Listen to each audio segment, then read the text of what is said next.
Howdy doody everyone, Wombu here. Not dead, never dead. Yes, I'm a ghost. Shut up. As of right now, Kirby Star Allies is on the horizon, and actually, given how slow I am, it might already be out. In which case, I'm probably playing it right now. Hey, idiot! Turn the game off and edit your video! Fine. Today, though, I'm looking to celebrate the one that brought me to the dance. Kirby 64 right now is my second favorite Kirby game, and more importantly, my childhood. I adore every piece of it, and I would argue that it still very much holds up by today's standards. The main draw of Kirby 64 over literally every other Kirby game is the ability to mix and match the copy abilities into their own unique powers. It's a fucking incredible idea that I'm honestly amazed the franchise hasn't revisited, at least not to the point where the results were this quirky. Only rule I can really say is that I'm not counting any one element by itself. I'll count elements being mixed with themselves, though. Basically, if these two squares are full, it counts. That leaves 49 contenders to choose from, and 10 of them are the best ideas that a human being has ever come up with. Let's do this.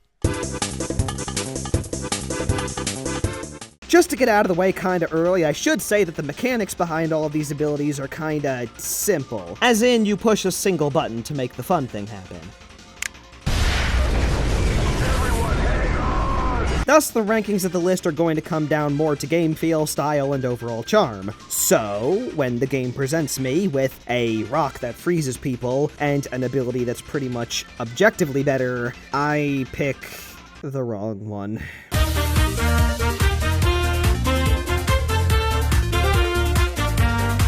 When talking about Kirby 64 with others, I often get people telling me that they thoroughly enjoyed the hockey puck. Stop saying that! Lest you make your boy Wombu strangle a bitch. Listen, I'm an uncultured swine, but even I know what a curling stone looks like. It looks like a really heavy bar of soap with a handle. Basically, Kirby uses it to slide along the ground, freezing and killing any enemy that touches him, just like curling in real life. As said previously, I was either going to pick this or the ice skating ability, but while ice skating does have more control and a jump, and it's just better, curling stone edged it out for its bounciness, for its semi-invulnerability, for its design, and for the satisfaction of being able to freeze enemies. I get more ice cubes in my freezer, and they didn't have a family anyway, that you know of. It's a win-win when you really don't think about it. I will say, though, Curling Stone could have been a lot better. Have it keep its momentum and give it a jump, and this could have been an ice version of Mario's Blue Shell. Something like that would have topped the list without question. As it stands now, though, it's still pretty great, and it's returning in Star Allies, apparently. So I guess we'll see how the legacy of Curling Stone evolves. For the next 9 entries, we're going to be sifting through varying levels of destructive capabilities, and my number 9 in particular is a bit of a doozy in that regard. What I basically want to answer for you guys here is, why would you bother using this?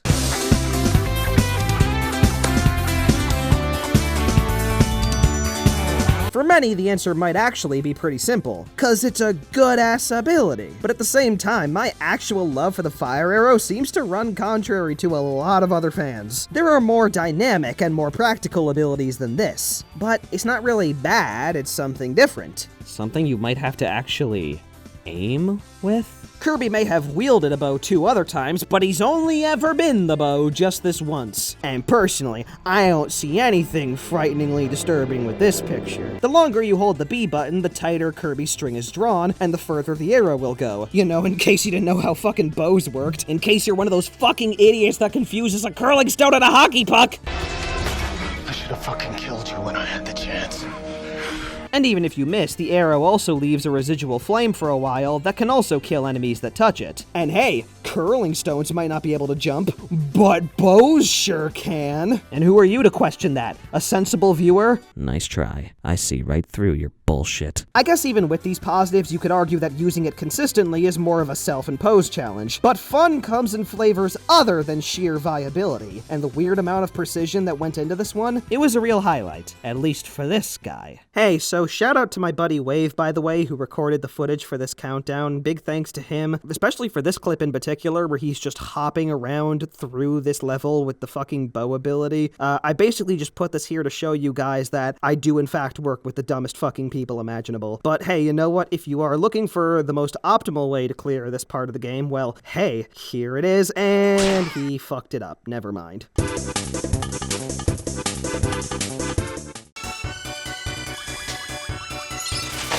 Don't worry, it's not on the list. Melting Ice Cube is really, really bad. And while, yeah, a lot of people might pick it for the ironic appeal, at some point you have to have some standards. Like sometimes, you just have to look at something and go, hey, you know what? This is pretty shit. It shouldn't be on my list. Like, you think Swiss Army is gonna be on this list? You think an exploding snowman is gonna land on here? You think that Kirby literally lighting himself on fire is just going to circumvent all of my critical faculties and land on this list? No. No, it won't.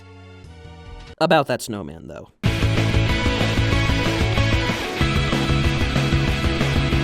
I take back nothing, okay? Boring stupid isn't fun. Fun stupid is fun. And I am a firm believer that exploding snowman belongs in the latter, because this is quite possibly the most imaginative and least imaginative thing you could feasibly come up with for a combination of ice and bomb. Functionally, you are literally snow that walks up to people and explodes, which... maybe you guys are just a tiny bit on the nose with that? Maybe? To give it points in the unironically good column, though, the explosion is decently big, and I always enjoy being able to freeze people. And you know what? Having what amounts to snow armor is still pretty cool. But like, you gussy it up with a smiley snowman, and the candid nature of it all just becomes irresistible. That's my ice cream cone. You can have it. Yeah, I love this. I'm still not done talking about ice. This is a bit of an oddball, to be honest. Kirby encases himself in a snowflake, and any enemy that touches said snowflake gets frozen. That's about it. And yet, if I were making this list as a kid, Giant Spiny Snowflake would top the list without question, and my love for this ability has persisted. But why? Well, it could be that I was a screwed up child whose horrible addiction to freezing guys carried over into my adulthood. That is the depressing and probably realistic explanation, but I think I've got a better one. See, I think game designers have a hard time understanding how ice works. I've encountered ice in a number of games not as a surface, but as an actual hazard. You know, you walk up to it and because ice is so gosh dang cold, it freezes you instantly. Well, no, that's dumb and makes no sense. But see, that's the beauty of the Giant Spiny Snowflake. Well, actually, it already looks pretty, like especially for N64 graphics, like damn. That's the other beauty of the Giant Spiny Snowflake. You are the stupid ice. I love watching enemies slowly approach it as well. Don't do it. Don't touch it. I'm warning you. You fucking idiot, what did I tell you? I guess you could call this kinda boring, but you can't call it ineffective. It's a style over substance pick for sure, hell most of these are, but I'd be lying if I said it didn't belong here. And don't worry, I promise the list becomes more agreeable from here. Case in point.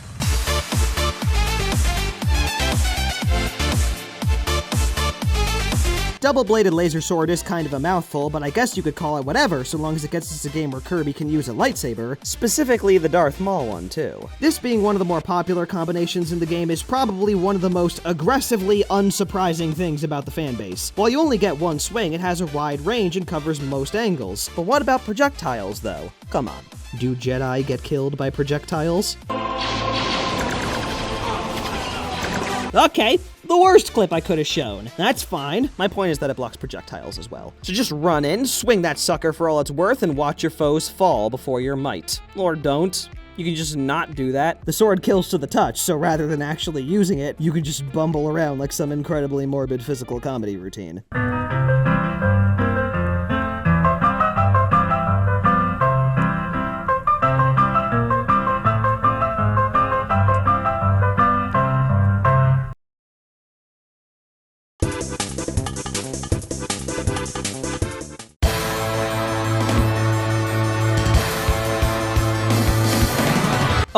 Oh, I see. I'm just supposed to do the same entry twice then. You know what?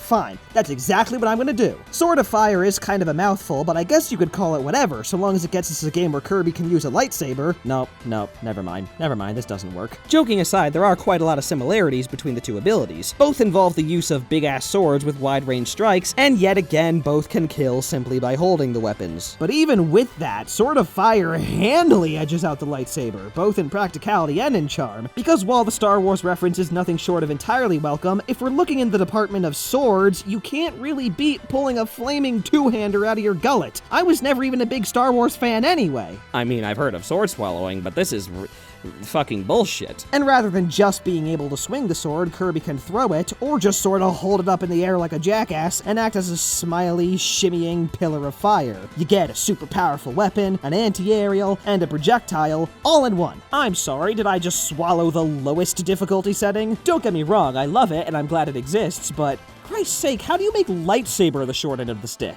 Is this enough for you, Hal? You sure you didn't sneak a sword that skips to the end credits?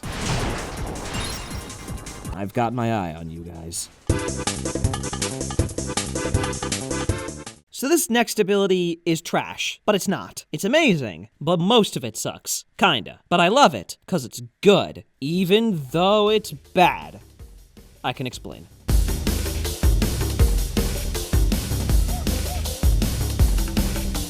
Believe it or not, there was once a time where calling back to older titles wasn't an entirely expected thing for a Kirby game to do. Nowadays, it celebrates itself all the time, but to me, the animal statue ability holds as one of the more interesting examples of this. What we have is a nice little nod to the animal friends from Kirby's Dream Land 3. With a press of the B button, Kirby turns into a statue of either Rick, Coo, Kine, Pitch, Choo-Choo, or Nago, and each form has its own unique set of properties. Incredible idea on the surface, right? Well, the thing is, most of them are actually kind of underwhelming. Rick climbs walls, which is great for getting that one shard that inevitably stumps people, but isn't all that exciting otherwise. Coo can fly, but is rather slow and doesn't go very high. Nago has a triple jump that doesn't go very high either. Choo-Choo is admittedly decent, but really should be able to jump further. And Kine is useless. Fuck Kine. But Pitch, that final 1 out of 6, got everything right. I could praise the ability on the whole for being arguably one of the most fleshed out in the game, but speedy, high-flying Rockbird takes the cake. Without question. Pitch was the shot of fast-paced, simple fun that the combination as a whole desperately needed. It might have honestly made it higher on the list if it was only Pitch. As it stands now, I don't exactly feel right sticking it higher since, again, it's only 1/6, but is number 4 anything to really be ashamed of? Really?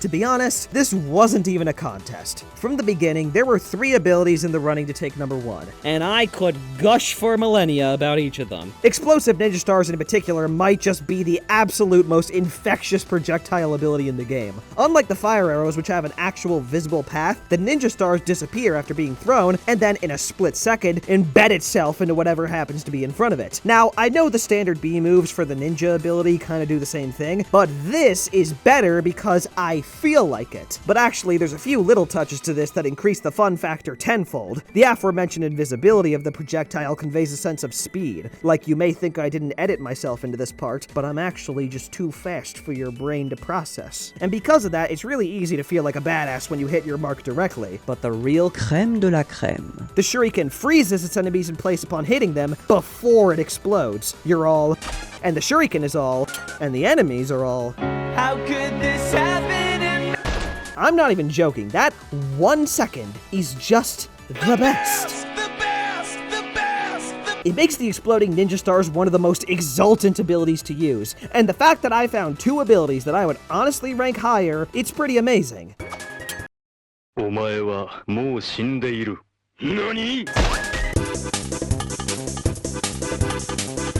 Before I can well and truly explain my number 2 entry, I think I just have to do some musing. Because enjoyment, happiness, fun, all of those are words that I could throw at you time and time again, but what do they even really mean? What is happiness exactly? Just any sort of reaction to positive stimuli, or maybe something deeper? Does happiness come in the form of passion, wealth, love maybe, or maybe a combination of the 3? Maybe it has nothing to do with any of those things, and life is all about finding what purpose and happiness means to you.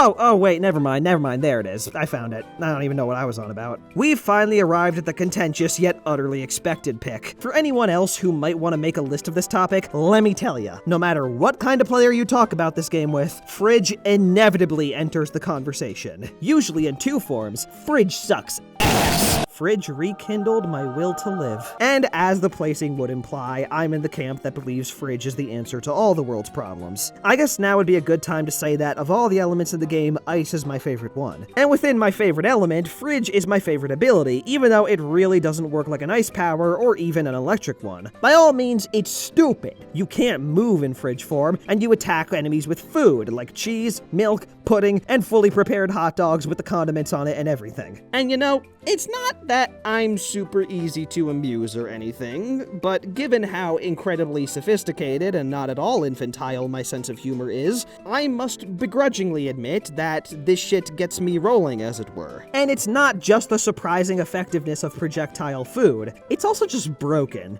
Like, it's fucking broken. Yeah. That just happened. And no, there is no limit on the food. That is straight up infinite healing. And all from Kirby becoming a fridge. Do I sound bothered? Because I swear I adore this thing. But listen, maybe, just maybe, if you put an ability that completely devalues the item that brings you back to full health, you might have made something a little bit too good. Now that's some food for thought. Aw, damn it. I don't like it as much as Curling Stone, but it's still pretty great. This is really useful, but I've never quite gotten into it. This one is brutal. Like, damn. I guess it fits a pretty similar role to Giant Spiny Snowflake, but as said before, I tend to favor ice.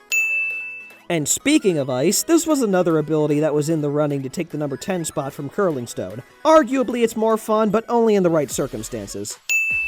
This one gets a mention because it's the closest thing we have to metal, which, if you don't know, is my favorite shitpost ability. Okay, fine, it is kinda funny. And now, number 1. So this might be hard to believe for some, but I did in fact find something to rank over fridge. And you may think, no way. No way you found anything with more variety than animal statues, more pretty than the snowflake, more utterly busted than the fridge. And you're right, I didn't. But you don't gotta look at it like that. See, what you gotta do is ignite the light and let it shine. Just own the night. Like the 4th of July.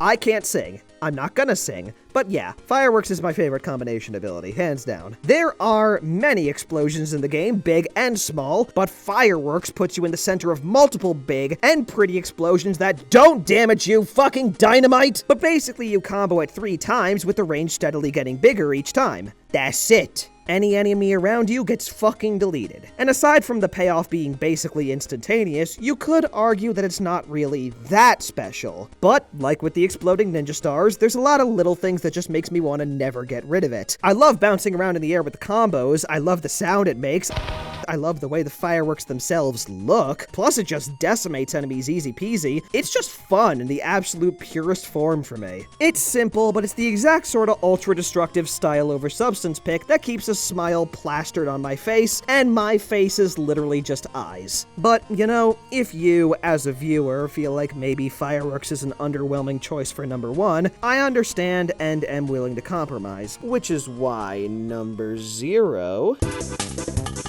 is metal. Deja vu, I just been in this place before. There, now everyone gets to be happy. Take care, everybody, and enjoy Star Allies.